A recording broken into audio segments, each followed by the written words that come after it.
शिवधारा को अपनी संपत्ति की विरासत करनी थी। 3 बेटे थे।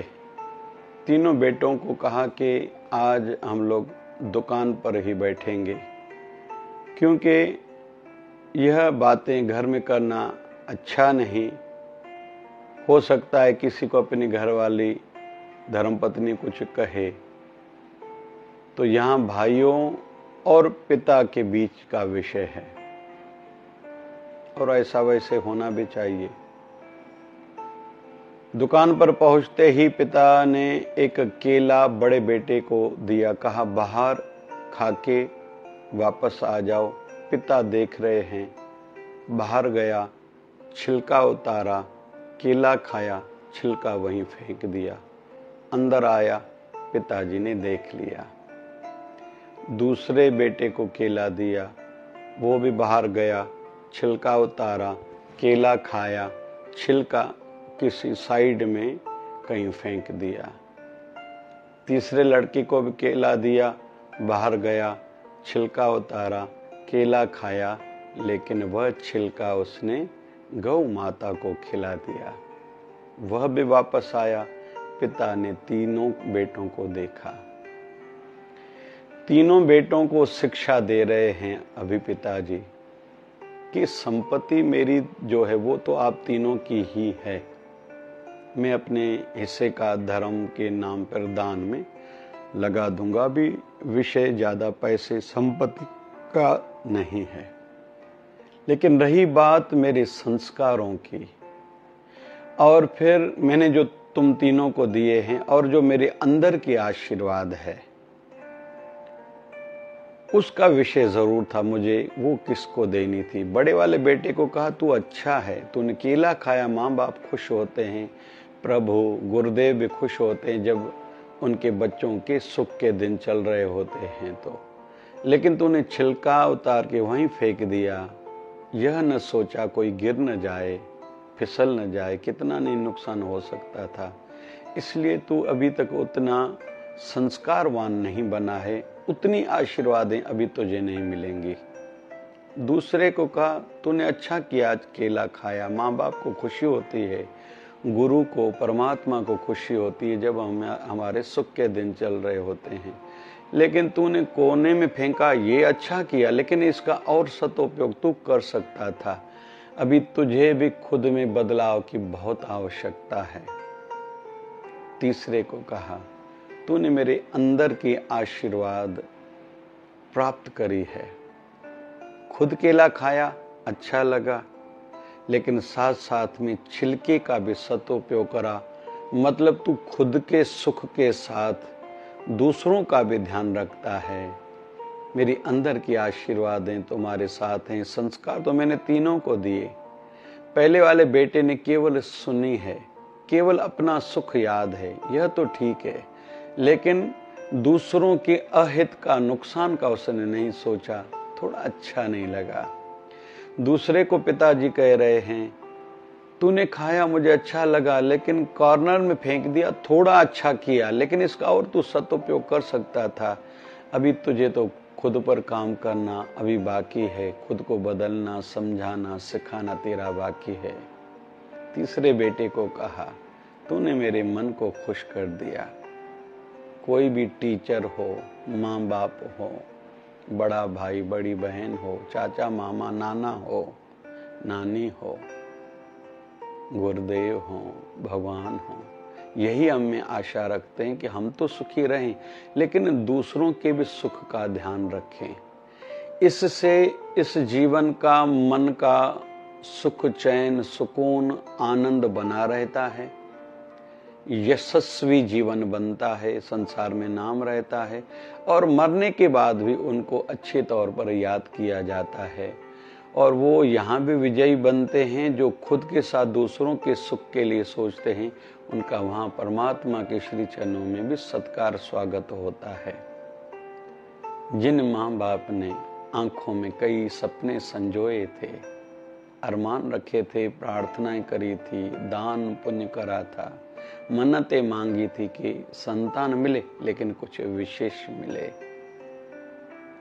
तो उनकी ऐसी तीसरे नंबर वाली संतान को देख के वो मन की भावनाएं पूर्ण होती है, खुशी होती है। हमने जो मांगा वैसा बेटा हमें मिला, बेटी मिली, जिसने खुद तो अपने सुख का ध्यान रखा लेकिन दूसरों का भी ध्यान रखा। ऐसे ही हमारे घर के बुजुर्ग भी चाहते हैं, हमारे गुरुदेव भी यही चाहते हैं, हम सुखी रहें, लेकिन दूसरों का भी एहसास हो, मान हो, सम्मान हो। मुझे मान मिले ये अच्छा है, लेकिन दूसरों का भी सम्मान मैं करूं, मेरे सिस्टम से, मेरी मैनेजमेंट से दूसरों को भी सम्मान मिले। ये हर घर का भी बड़ा सोचे, एसोसिएशन संस्था का भी सोचे।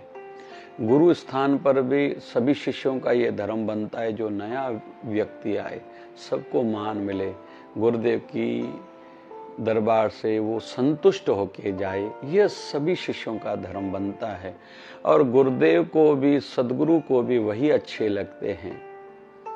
तीसरे नंबर वाले जो सोच वाले हैं, पहले नंबर सोच वाले में खाऊं, भंडारा मिल गया अभी सो जाऊं, सत्संग हो गया, मुझे साफ सफाई से क्या लेना देना, या घर में भी कोई कार्य है मैंने अपना कर लिया, या सामाजिक पंचायती कोई कार्यक्रम है, पड़ोस में कोई कार्यक्रम है, मेरा हो गया मैं चलूं। नहीं, सहभागी होना है आपको। दूसरा जो सोच वाला व्यक्ति था, वैसे लोग रहते हैं कि मेरे माध्यम से कुछ किचरा न हो, गंदगी न हो, यहाँ तक ठीक है, लेकिन तीसरे नंबर सोच वाली बनना है कि मेरे साथ दूसरों को सुख मिले, संतुष्ट हो के हमारे पड़ोस से, हमारे कार्यक्रम से जाएं।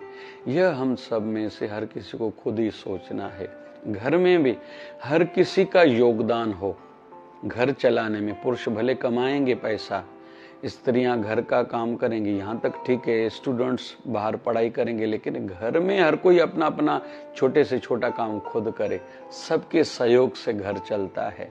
वैसे ही पंचायतें हो, एसोसिएशन हो, फ्रेंड सर्कल हो।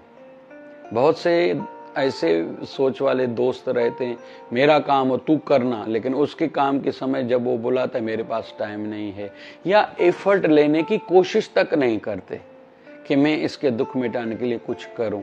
कुछ लोग ऐसे रहते हैं, यह ठीक नहीं है।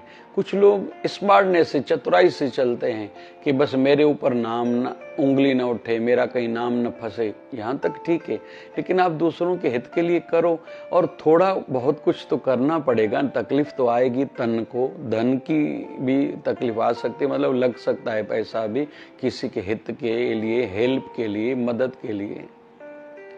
और कुछ लोग किनारा करते हैं केवल, कुछ लोग तो अपना ही सोचते हैं, फ्रेंड सर्किल में भी ऐसा ही सोचते हैं कि मेरा बस काम हो जाए, मेरा दूसरों से क्या, मेरा काम हो। नहीं भैया, आपका काम होगा, लोग करेंगे, लेकिन तब जब दूसरों के कष्ट के समय में आप उनका साथ दोगे, सहयोग करोगे।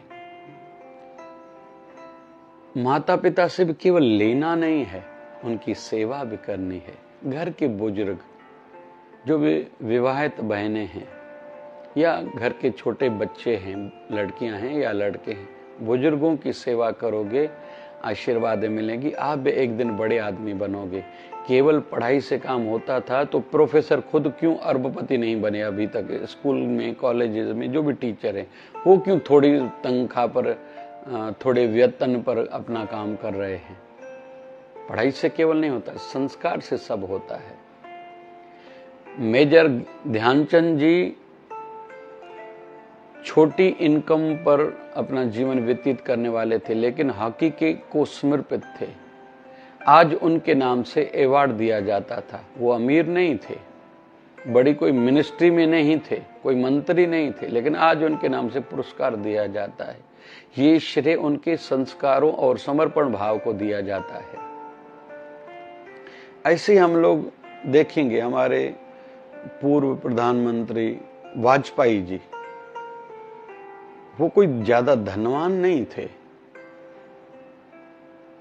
कहने का तात्पर्य यह है कि संस्कार जिनके जीवन में है वो अमर रहेगा।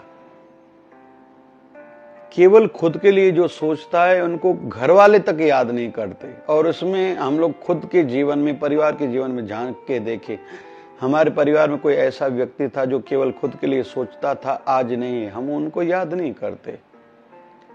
ऐसे ही संत मते में भी हम लोग देखेंगे, बहुत लोग संत, चलो प्रणाम है, भगवा वस्त्रधारी हैं, जो भी जिस वेश में है, लेकिन वो समाज के लिए कुछ नहीं करता, समर्पण भाव नहीं है, जनता को समय नहीं देते, प्यार नहीं देते, मार्गदर्शन नहीं देते, अपनापन उनके जीवन में नहीं दिखाई देता, तो उन संतों को भी विशेष कोई याद नहीं करता। लेकिन फक्कड़ हो, जिन संतों के जीवन में प्यार है, अपनापन है, सुकून मिलता है उनके नजदीक जाने से ही। कान तरसते हैं वो कुछ कहें हम सुने, उनकी मूरत को देख के मन भरता नहीं, इच्छा होती बार बार उनको देखते रहें। जिन्होंने भक्ति करी और करना सिखाया, सेवा करी, सेवा करने सिखाई है हमें। ज्ञान में जिनका जीवन था, हमें ज्ञान में जीवन जीने की जिन्होंने कला सिखाई है, वो अजर अमर हैं संत, सभी के दिलों पर राज करते हैं। तो यह नियम हम सबके साथ में है। हमारे गुरुदेव 1008 सदगुरु स्वामी शिव भजन जी महाराज खुद रोज करेला तुरी खाते थे, लौकी खाते थे, लेकिन भंडारे में कम से कम 3 सब्जियां बने। फिर एक एक चीज की, बारीक से बारीक चीज की ध्यान खुद रखते थे, जबकि 5-5 हजार लोग आश्रम में रहे हुए रहते थे। भोजन किसने बनाया, नमक तो ज्यादा नहीं हुआ, इसको बिस्तरा नहीं मिला, उसको रात को दूध मिला नहीं मिला, उसको व्यवस्था अच्छी मिली नहीं मिली, बारीक से बारीक खुद ध्यान रखते थे, तभी सभी के दिलों पर राज करते हैं। हमारे शिवधारा मिशन फाउंडेशन की ओर से जितनी भी सेवाएं चलती है, चाहे सोशल मीडिया के माध्यम से, यूट्यूब, फेसबुक पर, जितने भी व्हाट्सएप पर जो लोग सत्संग चलते हैं पोस्ट के रूप में या वीडियो के रूप में, तो कोशिश की जाती है जिन बिंदुओं की, जिन पॉइंट्स की, जिन बातों को लेके उलझन समाज में, उन सब दृष्टिकोण से सबको मार्गदर्शन मिले। भक्ति के साथ रोजमर्रा के जीवन की भी सीख मिले, घर परिवार की सीख मिले, स्टूडेंट्स को सीख मिले, गृहिणी को सीख मिले, धंधे वाले भाइयों को कुछ न कुछ मार्गदर्शन मिले। क्योंकि साधु का काम संसार से तारना है, तरने का उपाय बताना है, भक्ति सिखाना, भक्ति कराना, भक्ति को कैसे बढ़ाना है ये सीख देना है। लेकिन यहाँ हमें रहना कैसे है, आचरण कैसा हो, बोलचाल कैसा हो, यह भी सिखाते हैं। फिर कर्म में धर्म भी हो, ये भी सीख साधु संत ही बताते हैं। तो सद्गुरु देव भगवान से यही प्रार्थना है कि हम सबका जीवन दूसरों के हित के लिए हो, जैसे तीसरे नंबर भाई का आचरण था, ना कि पहले या दूसरे वाला हो। जय जय शिवधारा, जय जय शिवधारा।